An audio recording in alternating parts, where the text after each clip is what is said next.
Support for the Blueprint podcast comes from the SANS Institute.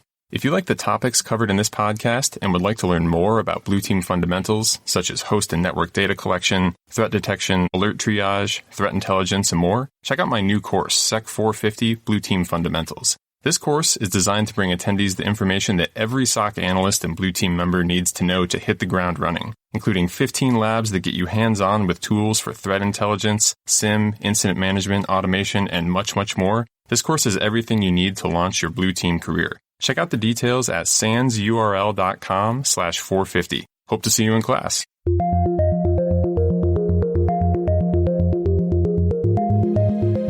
This is the Blueprint Podcast, bringing you the latest in cyber defense and security operations from top Blue Team leaders. Blueprint is brought to you by the SANS Institute and is hosted by SANS certified instructor John Hubbard. And now, here's your host, John Hubbard. Hello, everyone, and welcome to the Blueprint Podcast. Today, we're going to be talking with Mark Orlando. Mark is a SANS instructor and a close friend of mine, someone I recently met at the DEF CON Blue Team Village, saw his presentation, and thought he really had this topic nailed, so he makes an outstanding guest for this first episode. We talk some really important concepts and information about security operations, such as tool sets, metrics, training, evaluating a SOC, and much more. So stick around for an awesome interview with Mark Orlando.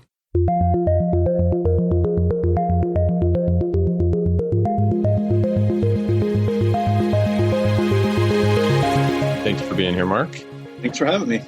So, as one of our first guests, I'm really excited to have you on the podcast. You have a wealth of experience in the Security Operations Center kind of arena. Would you mind telling us about what you've done in the past and some of the things you're working on now?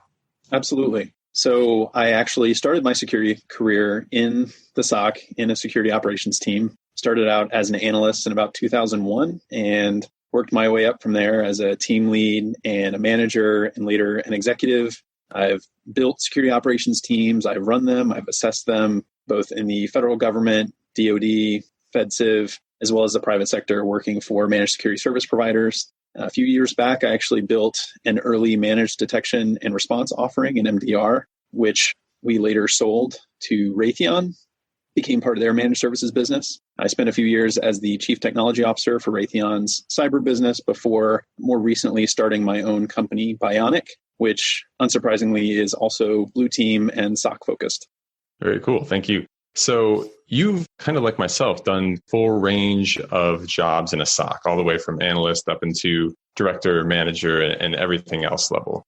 And so you've seen the full range of problems and issues that have come about as a result of that. In terms of what SOCs are facing now, in terms of tool sets and processes and everything that's coming up, where do you think there's some really interesting opportunities for improvement in the SOC of 2020? I'll start out by kind of pointing out the good, the positive. I think we've come a really long way in terms of demonstrating the need for a SOC. I remember when I started out a few years back, that was the first challenge, is convincing organizations that they even needed a security team to begin with. And I think we're well past that now, fortunately. Now, I think the challenge is more around optimizing those capabilities and really making sure that organizations are getting their money's worth. Because as you know, these teams, these capabilities, they're really expensive, take a lot of time and effort and investment to get them up and running. But I think, unfortunately, we often focus on the new. I think that's a problem industry-wide, right? New tools, new teams, new problems, because in a lot of cases, building something new is easier and more compelling than fixing what is broken. But I think many of the challenges that we have in security and in security operations specifically, things like high turnover of our teams, low success rates in identifying incidents, intrusions, things like that, repetitive tasks, a lot of those stem from problems that we have already had for several years now. Over-reliance on technology, inflexibility, lack of attention to more fundamental knowledge and concepts, things like that. So I think that's really where we need to spend some time focusing, at least in the SOC. Yeah, absolutely. I've absolutely seen that over and over, right? Shiny thing syndrome, where people are just like, we have a problem here. I don't care about what we've got going on. What will fix it is a new tool, a brand new Blinky box, right? Always a compelling solution because people seem to like that as an answer because they're like, oh, yeah, that makes a lot of sense, right? And then they get the thing. And of course, no one gets training on it. And then everyone's like, well, it's a really expensive new Blinky thing that also doesn't work, right? Right. And so how do we make sure we're getting the right tools and the SOC is actually focusing on the right technologies and getting themselves closer to the actual fix when that sort of thing is going on?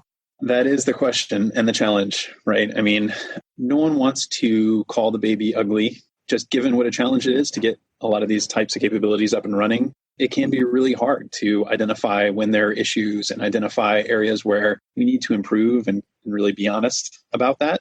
And so I think, unfortunately, in a lot of cases, it comes down to kind of starting over or being willing to jettison certain tools, certain processes, ways of thinking within the team to make way for kind of an improved way of doing things. And one of the systemic issues I've seen that has driven a lot of, I don't want to say bad, but let's say less effective approaches in the SOC is this concept of sustainment mentality. And I think when we first started building out SOCs, it was with this sort of watchstander mentality, very sort of military oriented. We need 24/7. We need people manning the screens at all times, looking at all the alerts. We need them standing a watch. Whereas I think now we need to think about it more as a more agile kind of shifting, and in some cases more of an engineering problem than just sitting down, looking at a screen. But of course, many of the tools were not built with that mentality in mind. So I think it comes down to looking for some of those systemic issues in your SOC, coming up with the right measures to make sure that we're driving the right behavior and driving the right mentality. I think metrics are a huge part of that. I think that's kind of where we need to start is what is the mentality that we have within the SOC? What are the measures that we're using to drive that mentality? That's a good starting point. Yeah, for sure. I absolutely want to dive into metrics in a second here. But before we get into that, what are the signs that we would be falling into that sustainment kind of trap? And what are the types of things we can do to, make sure we're not moving in that direction?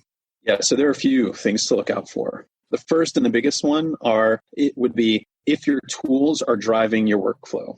So there are many times that I go into a new SOC or a new security team and I ask to see, for example, their analysis procedures, right? The SOP for doing what they do on a daily basis. And I'm handed essentially a tool user guide. So here's how we use the SIM. Here's how we click through the case management tool. And those things are useful, but that's also not analysis, right? As you well know. So if you find that the tools are driving your workflow rather than supporting the workflow that you've created, I think that's a common characteristic of a faulty mindset, faulty approach. If you can't swap out tools or can't do that easily without losing a lot of your capability, that's another kind of indicator that you might have an issue there. Obviously, if you're missing things, if you're still having incidents and you're catching them very late in that attack lifecycle and you're unable to kind of shift things to the left, that's a good indicator. Spending more time being reactive than proactive. So this is a big one, right? If your team's spending most of your time fighting fires, responding to emails, user requests, being purely reactive, and you're unable to get more proactive, which I would define as being able to do research, write custom analytics, improve your capabilities, shore up visibility gaps. If you don't have time for those things because you're spending too much time being reactive, then either you have a capacity problem or you have a workflow problem or both. Yeah. So I think those are all good indicators that there is a larger issue. Yeah. I'm glad you brought that up. That one of the ways I've heard this phrased is an alert-driven SOC versus a data-driven SOC. If everything you do is as a reaction to an alert, as opposed to looking at your data and saying, hey, what have I got here? And does all of this look okay? Of course, we're always going to have alerts, right? But not being able to kind of use the data to support what you would naturally want to do and whatever kind of best practice you want to implement for searching. In my opinion, tools should kind of fade into the background and let you do what you want to do without restricting you. And so it sounds like that's a lot of kind of the thing you were saying in that regard. Exactly. In terms of metrics, this is a seriously deep, long topic that we could probably do an entire SANS class on, but we're going to do our best to reduce what we should be looking for here into a shorter conversation. When you look at what a SOC is doing in terms of metrics, how do you break that down into kind of what's your mental model for metrics in terms of what to track, why do you track it, and things you might track and stuff like that?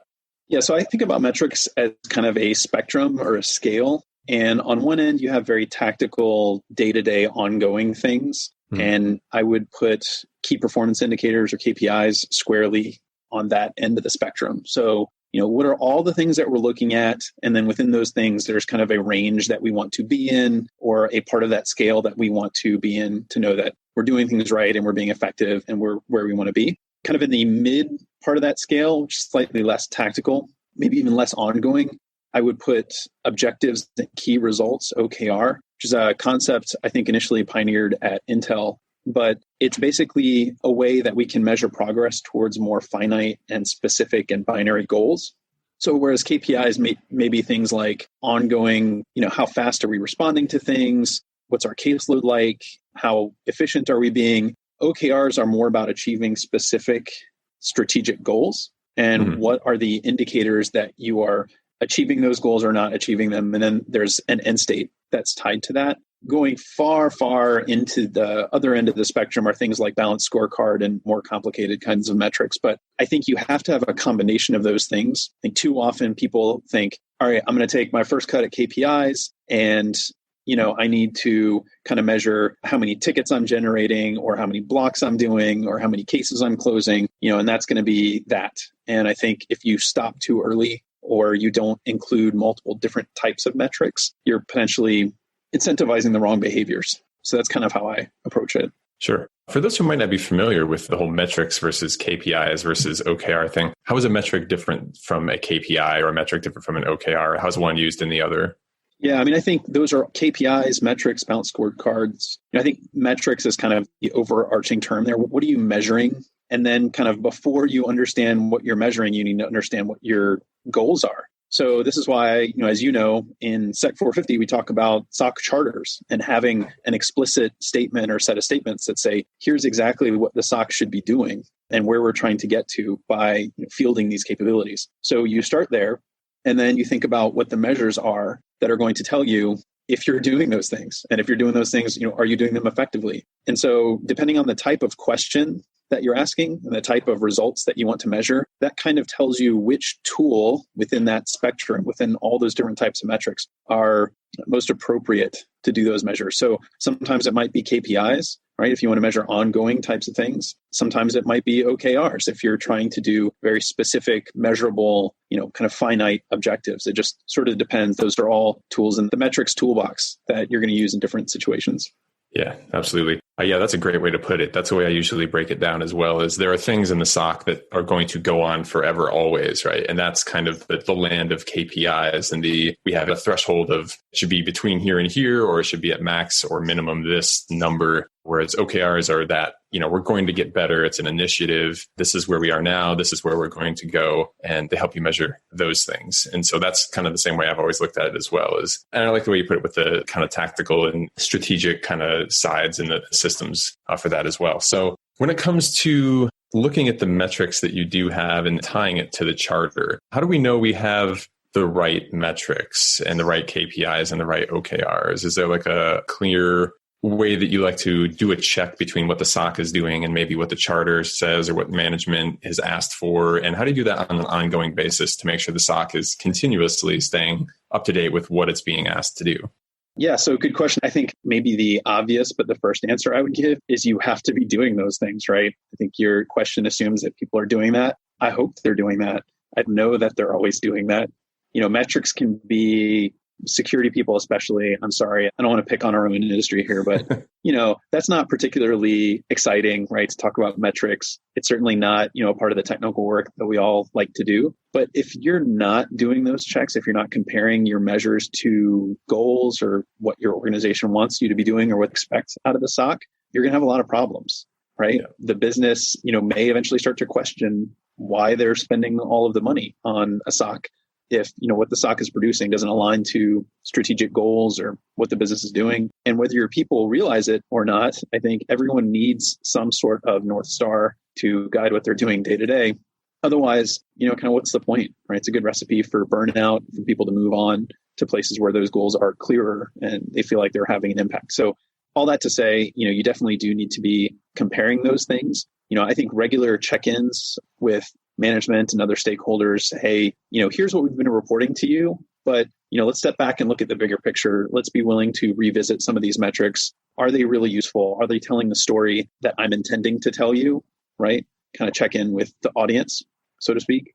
I also think back to getting out of that sustainment mindset, think about the SOC more as a platform. And like any platform, you want to iterate over time and you want to improve it. Maybe you even want to kind of take that concept further and come up with a release schedule where you were rolling out new features and functionality, right? So kind of thinking about it in that different way where you're making very specific sets of improvements over time. And then you're telling a story around, hey, we just rolled out new insider threat capabilities and here's what it looks like. And here's what we're able to do with that. Think about it kind of as a platform in that way. That can kind of help add that narrative as opposed to, yeah, we did this many things, this month. We'll talk again next month and I'll tell you how many things we did that month, right? Adds a little bit more of a narrative arc to it. Yeah, perfect. I'm glad you said that. I was actually just about to bring up one of the points I always try to make when teaching 450, and I know you have as well, the difference between metrics on the incidents that you're seeing and metrics about what you're doing when there isn't an incident. Because I've heard plenty of stories where like the SOC is doing great and there's no incidents, and then they're not producing metrics that show the other improvements that are leading to there not being any incidents. And now the question becomes, well, what are we doing? What are we paying you for, right? How do we cover that kind of issue? That's certainly a good question, particularly if you're at an MSSP, right? That can be huge because customers start to ask those very same questions. What are you doing for me if you're not reporting incidents? I think that comes down to, tracking everything you're doing, putting good data in helps you get good data out. So when you talk about things like metrics, are you tracking investigations that you're doing or hunts that you're doing, even if maybe you don't get the incident discovery, you don't get the results that you expect, right? You still have to track that time and you have to talk about lessons learned or gaps that you've identified, right? You should learn something, even if it's not, hey, this incident is happening. Maybe you've learned, hey, we have a gap here and I can't really take this to its conclusion because I don't have the data that I need to do that. So that's an output of that task. So again, I think, if you have the wrong metrics, in this case, your metrics are very incident oriented. Here are the incidents that we've identified. Right, that's great, but not everything you do is going to be discovering an incident or will result in that. So it just, again, comes down to completeness, I think, tracking the different things that the analysts are doing and including that in the story. They can't just be, we opened this many tickets today or we found this many incidents, because you're right, that's not always going to happen. Yep. Taking that and kind of transitioning into thinking about how good a SOC is performing. When you're evaluating a SOC and when you're thinking about the type of SOC that a business wants, I know that you've had some really awesome ways of describing like how a SOC is operating and the different kind of personalities of a SOC. Can you tell us about that? Yeah, sure. So this is a very unscientific way that I've developed to assess SOCs. And it's really less assessing them and trying to maybe frame the challenge. But yeah, I kind of think of it in terms of SOC personalities. So I've seen enough security teams at this point that I don't really see a lot of new types of challenges. And I tend to take that kind of a step further and group the challenges that I do see into these SOC personalities. So for example, the absent creator is one SOC that I see a lot, where you've got one or a few very talented senior individuals that have built out a lot of what's in the SOC, maybe the tools, the processes, and they have either moved on or they are so busy and swamped in meetings and other non-operational things that they're unreachable. They're not present day to day. So that's the absent creator. Another one is the ticket factory. So we're very ticket driven, very alert driven. Our job is to just monitor, log, and route.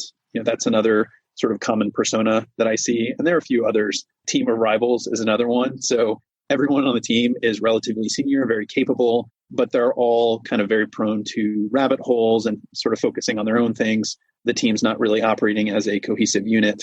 That's sort of a common persona that I see. So that's really less about assessing and evaluating teams and more understanding, okay, well, each of those is going to be a sort of a common scenario or set of scenarios. And these are the types of challenges that I might run into in those scenarios.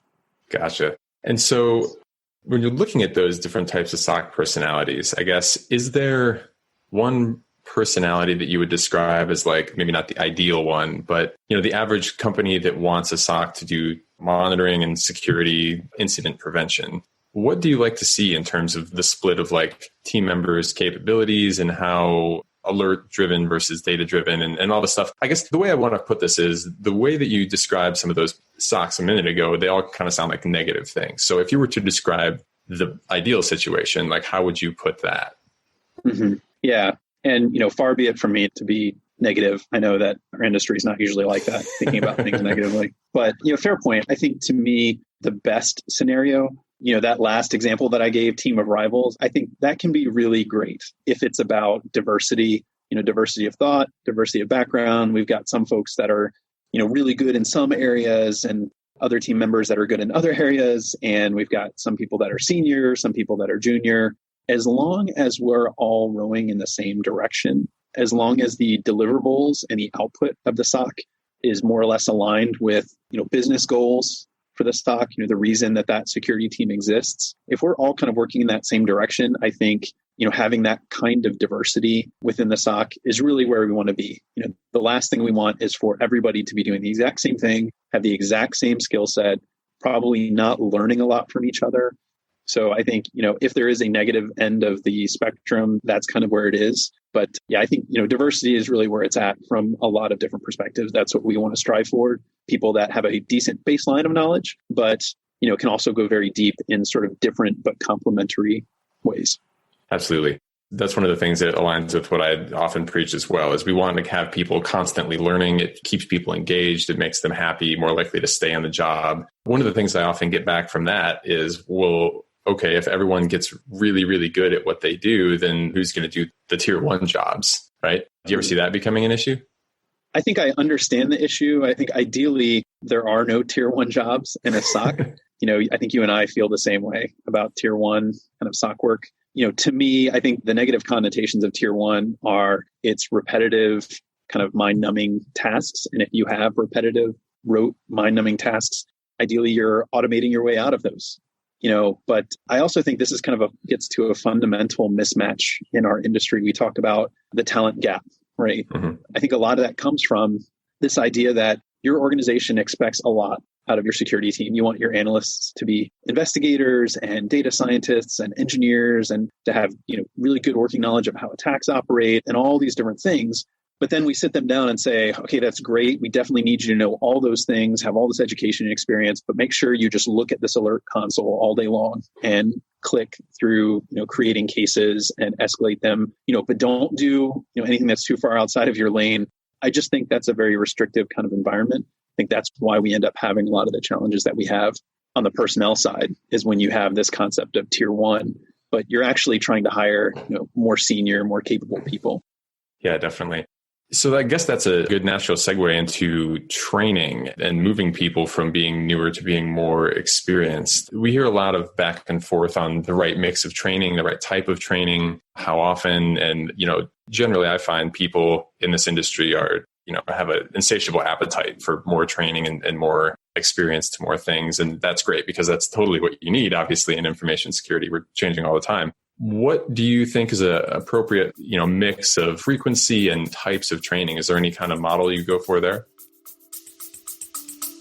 We'll be back after a quick break. If you're enjoying this episode, then you're undoubtedly interested in building the strongest security operations team that you can. For those who want to go even deeper, did you know that SANS has not 1, but 2 courses that cover security operations centers as well? For the leaders, managers, and directors out there, my co-author Mark Orlando and I offer 551, Building and Leading Security Operations Centers.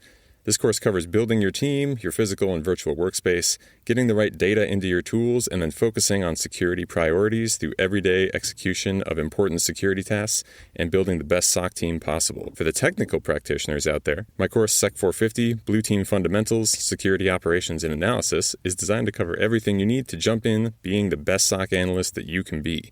We cover important data types, SOC tools, security logs, malware, analysis technique, automation, and much, much more.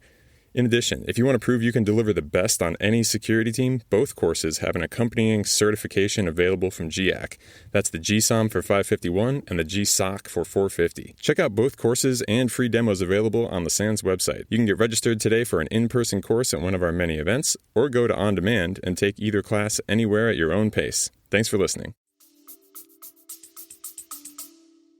Sure. So, I take a lot of lessons here from my military service where the ultimate scenario that you're training for, and in our case, that's fighting a fire, jumping into an incident response or investigating a really high level incident. Ideally, you're not going to be in that situation all the time. And in fact, you can usually expect that you won't be in that situation all the time. So when you're not, then you should be training. for that situation. And for us, even if you have day-to-day responsibilities around investigating, alerts or chasing things down, right? You should be training like you fight. So again, in our case, if you're not in an active incident, or maybe you have a little bit of downtime where the workload is a little bit lighter, you should be training and trying to improve things and make things better. There are a lot of different kind of informal ways to do that, desk side training, tabletop scenarios, doing postmortem on incidents, a lot of different ways to do that. And while ideally, we're all getting some sort of formal classroom instruction sometimes, we should always be taking that learning mindset and, trying to grow our skills and making the team better. I know we talk about this a little bit in Sec 450 as well. We talk about kind of in-depth activities like analysis of competing hypotheses or, pre-mortems or post-mortems. Yeah. And those types of things you're not going to do on every incident every time, but they're really good learning and training opportunities. So even if it's just an activity like that, that's part of your day-to-day work, but you're doing it as a team and kind of talking through things, I think that can be a very useful training tool as well. Yeah, I'm glad you said train like you fight. That's one of the phrases that I always think of that comes to mind when talking about this topic. Thinking of formal versus informal training and all of that, right? Formal training to me kind of shows you more so like the art of the possible and how you can make things better and improve and get better at your craft. And a lot of times I think the on the job training is more of the like, what am I going to do if it hits the fan like right now, right? And the phrase that also comes to mind when I think train like you fight is, I hope I don't get this wrong, it's something like the body can't go where the mind hasn't been. And it's not about security operations, but it's, if you are in your first incident and you've never pretended to be in an incident before or thought it through, everyone's just going to be running around with their hair on fire. And, believe me, I'm sure you've seen it happen as well. Those organizations that haven't practiced that in their actual environment often have a disaster. No one knows who to call. No one knows what tools to use. There's, forensic data being lost and it becomes an ugly situation, right? So that's usually about how I think of it as well, is you have to train for the actual specific tools you have in the situation you're in, as well as continue to push the boundaries of what your team can do and get that additional training and new processes, new tools, and things like that. That's great. Like, I don't know how you retain all of these great sayings that you hear. I'm like truly impressed with your ability to keep those. So if you're listening to this out there, make it a point to jot these nuggets down or just hang out with John more, because that's definitely a superpower. I really like that. Say that again. The body can't go where the mind hasn't been. I like it. In other words, you have to think it through and imagine it happening before you can actually do the real thing in real life. Otherwise, it'll be a disaster. Yeah. Yeah, no, it's great. It's great. It came from like preparedness training for all sorts. I think it was like, I don't remember where I read that, but yeah, anyway, that one always stuck when it came to this because it seems to fit really well here as well. No, that's good. In terms of doing the informal training, do you ever work with SOCs that are doing like mentoring programs or like coaching or any kind of, semi-formal arrangement with those who are at the same organization and, maybe higher up with more experience than them? Yeah, I've seen teams that do that formal mentoring, and I think it can work really well if the team is kind of set up for that. So if you have some really good, more senior people that have time, and I'm going to get back to that in a second, but have the time to do structured mentoring where you set aside time to do it, where you've got very specific goals in mind for the person being mentored and where you want them to be and kind of milestones that you want them to hit. I think that can work really, really well because it sort of gives the person coming in, a little bit of a roadmap to follow. It assigns them to a specific person so that they know, okay, if I have a question, an issue, whatever, that's kind of the person that I go to. I have a touch point there. But, one of the key things there is time, right? That person who's mentoring has to be given the time to mentor and kind of bring up that more junior person maybe, or that new hire.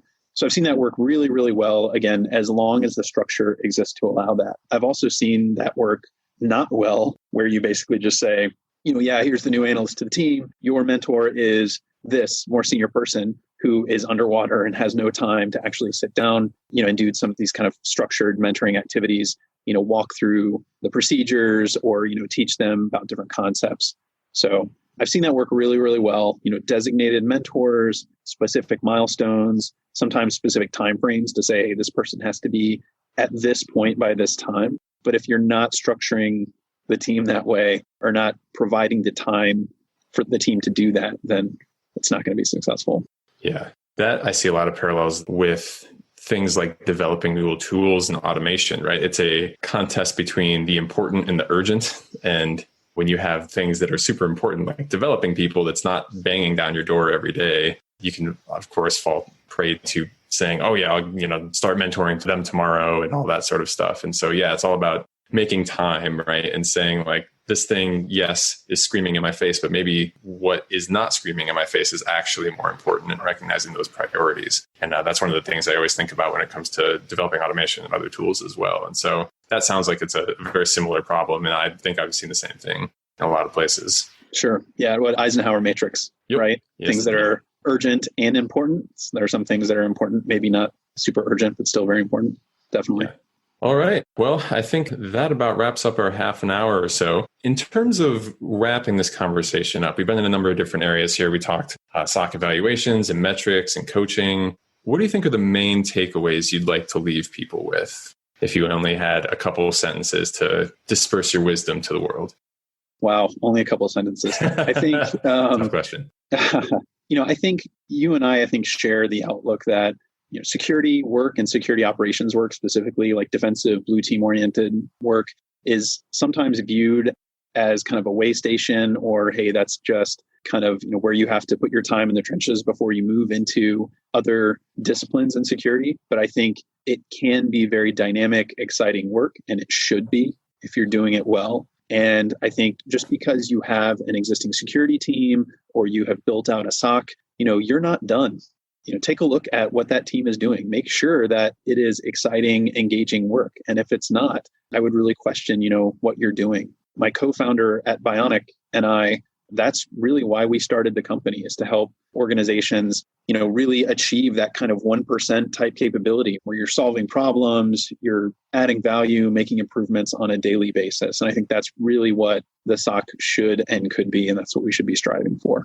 Awesome. Thank you. So yeah, I think some of the key things that I took from this, metrics being one of the big ones. That's always a big mystery box to people. I really like the way we talked about the different axes and how you placed it on tactical versus strategic, kind of frameworks for deciding how to use OKRs versus KPIs, operational things versus new initiatives and all that sort of stuff. I think breaking things into that can help people definitely get the message across that the SOC is actually doing things outside of just responding to incidents to constantly get better. And that's one thing I'd like people to take away from this is consider, are you not just saying, what have you put as effort into incidents, but what else are you doing to constantly show improvement? What initiatives do you have going on versus what processes are running, things like that. And of course, the training mix and all of those things as well. A lot of great kind of wisdom in there in terms of what you've seen and the common pitfalls for a team. So hope everyone enjoyed this conversation. Mark, if we wanted to get in contact with you, what kind of social media presence and pages and other websites can we get a hold of you on?